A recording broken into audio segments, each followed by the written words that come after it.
नमस्कार मित्रों, स्वागत है आपका हमारे इस यूट्यूब चैनल पे।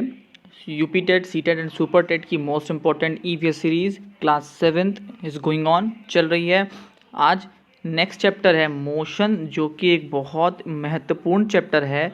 दो के रीज़न से मोशन साइंस के लिए भी इम्पॉर्टेंट है, फिज़िक्स इम्पॉर्टेंट है, एज वेल एज़ यहाँ से सबसे अच्छे आते हैं न्यूमेरिकल्स।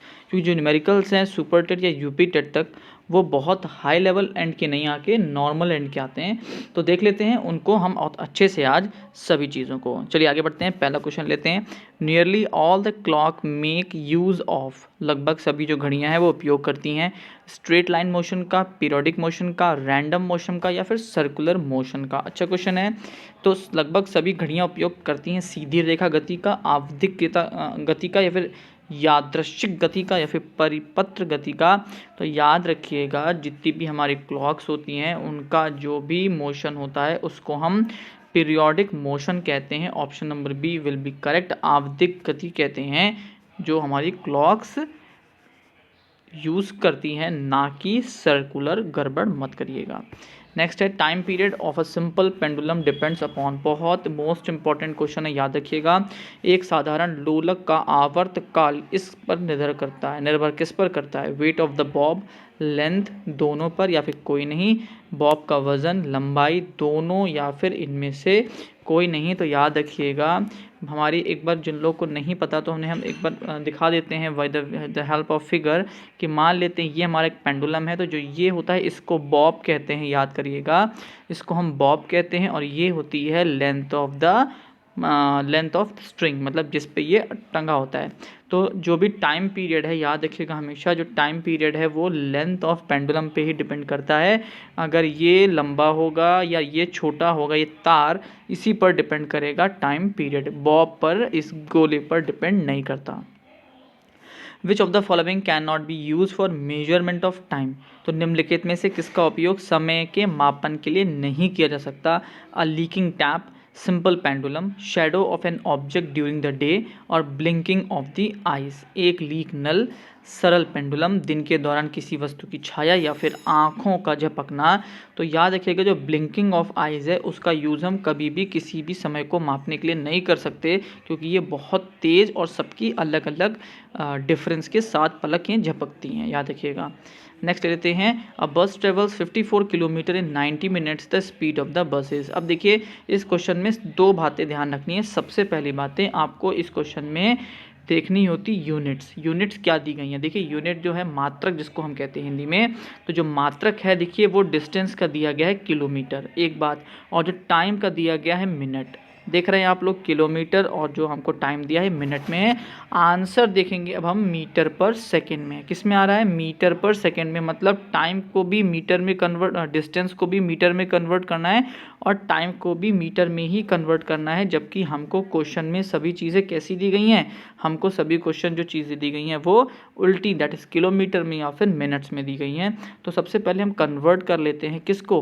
किलोमीटर को कन्वर्ट कर लेते हैं हम लोग मीटर में। That is, you know that, आपको पता है कि 1 किलोमीटर में 1000 मीटर्स होते हैं। आपको पता है 1 किलोमीटर में 1000 मीटर होते हैं। तो 54 किलोमीटर्स में कितने होंगे? That is 54 into 1000। ओके, तो कितने हो जाएंगे? 54000 मीटर्स। याद रखिएगा, हमारे पास मीटर मिल चुके हैं कितना? 54,000। तो इसको हम अलग, यहाँ माफ़ करिएगा, चलिए आंसर आपके सामने आ ही चुका है, कोई बात नहीं। तो हम लोग इसको अलग कर लेते हैं, सॉल्यूशन देख लेते हैं। तो 54 इतना मीटर, ये डिस्टेंस हो गया हमारा। और हम बात कर लेते हैं इसके टाइम की। तो भाई देखो, ये हमने किया क्या, ये फिर से बता देता हूँ कि 1 किलोमीटर में 1000 मीटर होते हैं। तो 54 में कितने होंगे? 54 इंटू 1000, दैट इज़ 54,000 मीटर्स। इसी तरीके से अब हम मिनट को कन्वर्ट कर लेते हैं सेकेंड्स में। तो चलिए कन्वर्ट कर लेते हैं। अब आपको ये भी पता होना चाहिए सबसे पहली बात कि 1 मिनट में कितने सेकेंड्स होते हैं। तो आपको पता होना चाहिए कि 1 मिनट में हमारे पास 60 सेकेंड्स होते हैं और हमें क्वेश्चन में गिवन थे 90 मिनट। तो 90 मिनट में कितने हो जाएंगे? तो हम लोग क्या करेंगे, 90 इंटू 60 कर देंगे। तो 9 6 54 होता है, दैट इज़ 54 और 00 सेकेंड्स। अब देखिए हमको सेकेंड्स मिल गए हैं, 5400 सेकेंड्स हमको मिल गए। तो हमें डिस्टेंस भी हमने मीटर में कन्वर्ट किया है और टाइम को सेकेंड में कन्वर्ट किया है। क्यों किया है? क्योंकि हमें आंसर्स मीटर पर सेकंड में दी गई हैं, ये आपको याद रख लेना है। क्वेश्चन ने पूछा था स्पीड। अब देखिए स्पीड की जब हम बात करेंगे तो हम ले लेते हैं स्पीड को। तो भाई जो स्पीड होती है उसका फॉर्मूला क्या होता है, तो आपको पता होना चाहिए। जो स्पीड है उसका फॉर्मूला होता है speed is equals to distance upon time, ये फॉर्मूला होता है। तो इसी का यूज़ कर लेते हैं। डिस्टेंस ये रहा, टाइम ये रहा, दैट इज स्पीड कितनी हो जाएगी हमारी, तो 5400 अपॉन 5400। 20 से 20 कट जाएंगे, इस 54 से ये 54 कट जाएगा, बचेगा सिर्फ एक जीरो, दैट इज 10 आपका बचेगा। तो आंसर हो गया 10 मीटर पर सेकेंड, जो कि हमारा ऑप्शन नंबर बी बिल्कुल सही दिया गया है, 10 मीटर पर सेकेंड। एक बार फिर से अगर आप देखना चाहें तो मैं एक बार फिर से मिटा के आपको दिखा सकता हूँ, देख लीजिए। जिसको कभी समस्या हो तो याद रखिएगा, सबसे पहले तो फॉर्मूला याद रखना है। स्पीड इज इक्वल्स टू होता है, दैट इज माफ करिएगा, डिस्टेंस अपॉन टाइम होता है। तो जो आपका डिस्टेंस था वो 5 4 1 2 3 0 थे, और 5400 आपके पास टाइम था। 20 से 20 कट जाएंगे, और 54 1 ज़ा 54, 54 10 ज़ा 540, दैट इज 10 मीटर पर सेकेंड, याद रखिएगा। नेक्स्ट पढ़ जाते हैं। If we denote speed by S, distance by D and the time by T, the relation between the quantities is. बहुत आसान क्वेश्चन, अभी बता रहा था इतनी देर पहले कि स्पीड, डिस्टेंस और टाइम, इन तीनों के बीच में क्या रिलेशन होता है। तो फटाफट आप ऑप्शंस को देखिए, आपको खुद आइडिया लग जाएगा। Speed is equals to distance upon time होता है। तो आप देख रहे हैं speed is equals to distance upon time, ठीक। अब देखिए इसको कन्वर्ट कर लेते हैं। क्वेश्चन में क्या बोल रहा था, माफ़ करिएगा थोड़ा सा, हाँ, speed is equals to distance upon time होता है। तो speed is equals to distance upon time होता है। अब देखिए क्वेश्चन में कहीं भी कुछ भी आपको क्या नहीं दिया गया है, आपको अपॉन में नहीं दिया गया है, लेकिन एक्चुअल में ये कन्वर्ट करने में प्रॉब्लम हो गई है। ये जो आपका ऑप्शन है ये था speed is equals to T upon D. तो जो सी ऑप्शन है वो बिल्कुल सही होगा, याद रखिएगा। Speed is equals to distance upon time, ये था, वो प्रिंटिंग मिस्टेक है, छापने में या फिर उसको लिखने में वो गड़बड़ हो गई है। तो option number C will be the correct answer. Speed is equals to distance upon time गलत लिख गया है, लेकिन याद रखिएगा वो ऐसे लिखा हुआ था। आगे बढ़ जाते हैं, बहुत बढ़िया क्वेश्चन है। Observe the given figure below, इसको बहुत ध्यान से पहले फिगर को देख लीजिए आप लोग, आई होप देख लिया होगा। अब क्वेश्चन की तरफ देखते हैं। The time period of a simple pendulum is time taken by it to travel from, एक साधारण लोलक का आवर्तकाल वह समय है जो इससे ये यात्रा करने में लगता है। मतलब एक आवर्तकाल कब पूरा होगा इस सिंपल पेंडुलम का, तो जब A to B, B to A वापस आ जाएगा, O to A to B, B to A, B to A, O to B, A to B, या फिर बी टू ओ, या फिर ए टू बी। मतलब इसको ध्यान से देखेंगे कि तो बोल क्या रहा है। तो याद रखिएगा जो एक आवर्तकाल तब होता है जब एक पेंडुलम, मान लेते हैं ये पेंडुलम है, जब वो ए से बी जाकर वापस यहाँ पर आ जाए, मतलब ऐसे गया पूरा एक चक्कर मार के वापस यहाँ पर आता है, तो वो कंप्लीट होता है वन पेंडुलम। अब इसके हिसाब से देख लेते हैं। तो पहले ए टू बी गया और बी टू वापस कहाँ पर आ रहा है, ऑप्शन दैट इज ए बिल्कुल सही है। तो बैक टू ए, जब ए टू बी गया और वापस ए की तरफ आया, मतलब एक बार ये जाके वापस लौट के आ गया,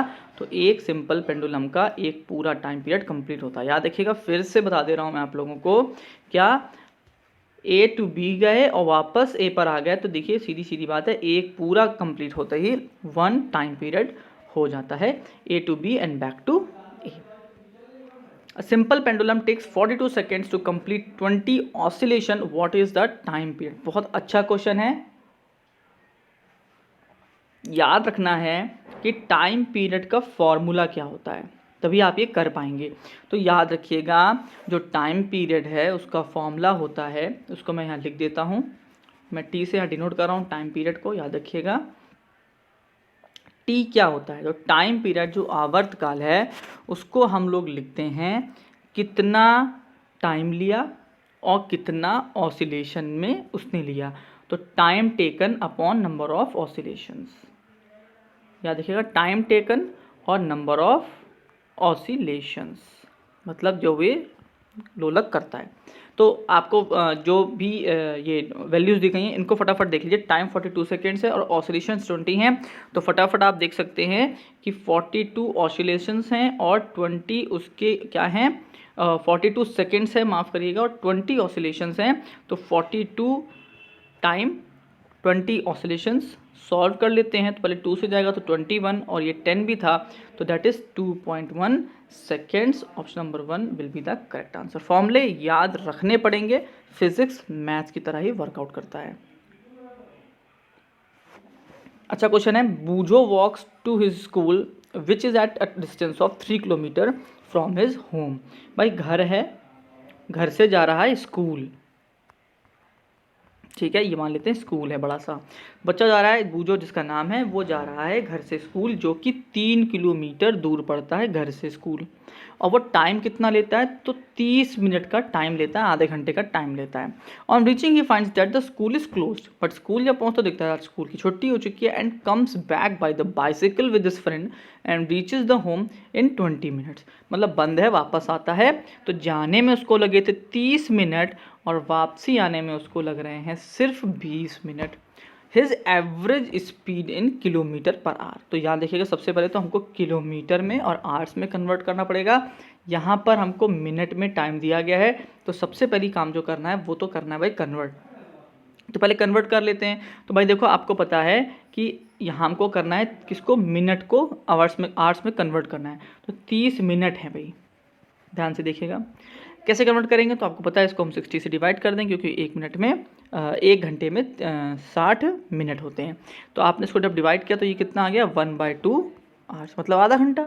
30 मिनट का मतलब आधा घंटा होता है। इसी तरीके से हम लोग क्या करने वाले हैं, इसको हम यहाँ लिख लेते हैं, कितना हो गया, हाफ आवर्स।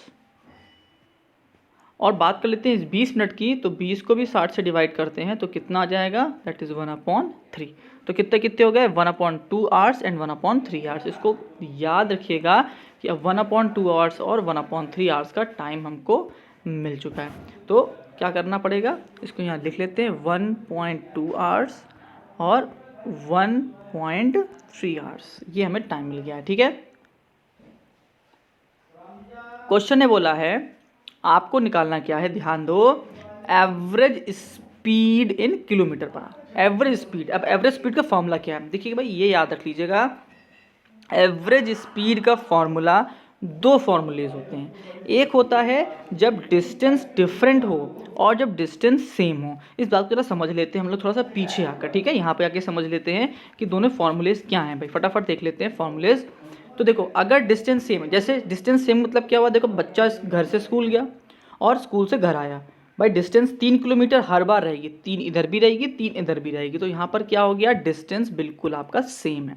बट अगर हम बात करते हैं कि वो पहले घर से स्कूल गया और स्कूल से ट्यूशन क्लास चला गया, तो डेफिनेटली डिस्टेंस अलग होगा। शायद ये 3 किलोमीटर होगा और ये 2 किलोमीटर ही होगा, या 5 हो जाएगा या 10 हो जाएगा, बट सेम डिस्टेंस नहीं हो सकता ना। तो जब भी सेम डिस्टेंस हो, याद रखिएगा, जब भी सेम डिस्टेंस हो और आपको एवरेज स्पीड की बात करें तो फॉर्मूला हो जाता है 2 × x × y upon x + y। और ये x y क्या है, तो x और y ये आपकी स्पीड है, कि ये रही जाने की स्पीड और ये रही आने की स्पीड। तो जाने की स्पीड x हो जाती है और आने की स्पीड y हो जाती है। भाई दोनों बार डिस्टेंस सेम भले रहा हो, लेकिन आपकी स्पीड तो डिफरेंट रही होगी। तो भैया क्या करने वाले हैं, अब हम फटाफट इसका सॉल्यूशन देख लेते हैं। तो हम लोग क्या करने वाले हैं, हम सबसे पहले निकालने वाले हैं x और y, क्योंकि आपसे याद करिए फॉर्मूले में क्या बताया अभी, जाने की स्पीड और आने की स्पीड। बट हमें क्वेश्चन में स्पीड तो कहीं गिवन ही नहीं है ना, तो सबसे पहले हम स्पीड निकालेंगे। तो हम पहले निकाल लेते हैं x, मतलब जाने की स्पीड। अब स्पीड इसको टू क्या होता है भाई, डिस्टेंस अपॉन टाइम होता है। तो डिस्टेंस कितना हो गया भाई, 3 किलोमीटर का डिस्टेंस है, याद करिएगा, सॉरी। तो 3 किलोमीटर का डिस्टेंस हो गया, टाइम हो गया 1/2, याद रखिएगा। और इसी तरीके से क्या हो जाएगा, इसको 1/2 है, ये माफ़ करिएगा, सॉरी 1/2 और 1/3 था। और इसी तरीके से जो y निकलेगा वो फिर से 3 किलोमीटर ही रहेगा, लेकिन इस बार 1/3 हो जाएगा। अब इन दोनों को सॉल्व कर लेते हैं फटाफट। तो ध्यान रखिएगा, फटाफट इसको मैं सॉल्व कर दे रहा हूँ, थोड़ा सा जगह। अच्छा, मैं आपको आगे की स्लाइड भी दिखा देता हूँ, भले ही आंसर दिख जाएगा बट सॉल्यूशन आपसे मतलब होना चाहिए। तो हम भैया फटाफट देख लेते हैं। तो पहली स्पीड हो गई हमारी 3 दैट इज़ 1/2 हुई, और दूसरी स्पीड जो हमारी y है, मतलब इसको हम x नाम देते हैं, y जो थे 3 और 1/3 थी। अब इसको सॉल्व करेंगे तो ये कितनी हो जाएगी, 3/1 और ये 2/1 that is 6 kilometre per hour. तो पहले डिस्टेंस हो गई 6 किलोमीटर आवर और दूसरी हो जाएगी इसी तरीके से 9 किलोमीटर पर आवर। तो हमको क्या हो गया भैया, हमको x और y अब मिले हैं, ध्यान रखिएगा, हमको x और y अब मिले हैं। तो अब इसको सॉल्व करते हैं। तो भैया फॉर्मूला था 2x y x plus Y, मतलब 2 इंटू कितना हो गया भैया, देख लेते कितना कितना था, 6 और 9 था, माफ़ करिएगा 6 और 9 था। तो 2 इंटू 6 इंटू 9 और अपॉन 9 और 6 15, कितना हो गया 9 6 15, दोनों को जोड़ दिया। इसको सॉल्व करेंगे तो यू विल गेट 7.2 किलोमीटर पर। यहाँ देखिएगा बहुत अच्छा क्वेश्चन है, ना समझ में आए फिर बताइए कमेंट में, अलग से समझा दूंगा। The distance travelled by the vehicle is recorded by, बहुत आसान क्वेश्चन है। जो वाहन द्वारा तय की गई दूरी किसके द्वारा नापी जाती है, मोनोमीटर, ओडोमीटर, स्पीडोमीटर या मोटोमीटर। क्लियर आंसर है इसका, दैट इज ओडोमीटर। याद रखिएगा डिस्टेंस ओडोमीटर से और स्पीड स्पीडोमीटर से, तो जो इसका आंसर है that is option number B, odometer. आगे बात करते हैं, if the speed of an object along a straight line keeps changing its motion is said to be, मतलब यदि किसी वस्तु की एक सीधी रेखा के अनुदिश गति परिवर्तन होती जा रही है तो उसकी गति क्या कहलाती है। तो याद रखिएगा उसको हम नॉन यूनिफॉर्म मोशन कहते हैं। मतलब सीधी सीधी बात ये बोल रहा है, यूनिफॉर्म और नॉन यूनिफॉर्म को मतलब समझ लेते हैं। तो यूनिफॉर्म मतलब एक जैसी स्पीड, पूरे रास्ते में एक जैसी स्पीड चली गई तो ये यूनिफॉर्म कहलाएगा। कभी स्पीड बढ़ी, फिर थोड़ी सी बढ़ गई और बढ़ गई, फिर थोड़ी कम हुई, फिर नॉर्मल चलती रही, फिर बढ़ी, फिर घटी, फिर ऐसी अगर इस टाइप की आपकी स्पीड चल रही है तो ये एक नॉन यूनिफॉर्म मोशन कहलाता है, जिसकी बात इस क्वेश्चन में कही गई है। याद रखिएगा। आगे देखते हैं the distance time graph of an object under the uniform motion is. याद रखिएगा जो डिस्टेंस टाइम ग्राफ है किसका, यूनिफॉर्म मोशन का, ऐसे बनता है, मतलब एक स्ट्रेट लाइन बनता है, तो सीधी रेखा बनती है, याद रखिएगा एक ग्राफ की, ऐसा बनता है डिस्टेंस टाइम ग्राफ। ये है आपका डिस्टेंस टाइम ग्राफ। कब बोल रहा है, यूनिफॉर्म मोशन। यहीं अगर नॉन यूनिफॉर्म बात कर रहे होते तो ये कहीं आपका ऐसे ऐसे कुछ भी बना हो सकता था, आपका ऐसा भी हो सकता था, आपका ये ऐसे ऐसे कुछ भी हो सकता था। यूनिफॉर्म ऐसा होता है, याद रखिएगा। आगे देखते हैं, the motion of the moon around the sun represent, पृथ्वी के चारों ओर चंद्रमा की जो गति है वो प्रतिनिधित्व करती है किस बात का, पीरियोडिक मोशन का, ऑसिलेटरी का, कर्वीलिनियर का, या फिर इनमें से कोई भी नहीं, आवधिक, दोलन, घुमावदार, या फिर इनमें से कोई नहीं, तो वो भी पीरियोडिक मोशन ही कहलाता है, मून और सन का मूवमेंट। यहाँ हमने चैप्टर के सारे महत्वपूर्ण क्वेश्चन खत्म कर लिए। आई होप आपको पसंद आया होगा। पसंद आया होगा तो प्लीज़ लाइक शेयर सब्सक्राइब करिएगा, और अगर आप चाहें कि आपको भी टेस्ट देना है, सब्सक्रिप्शन लीजिएगा और टेस्ट लेने के मज़े उठाइएगा। Thank you and have a nice day.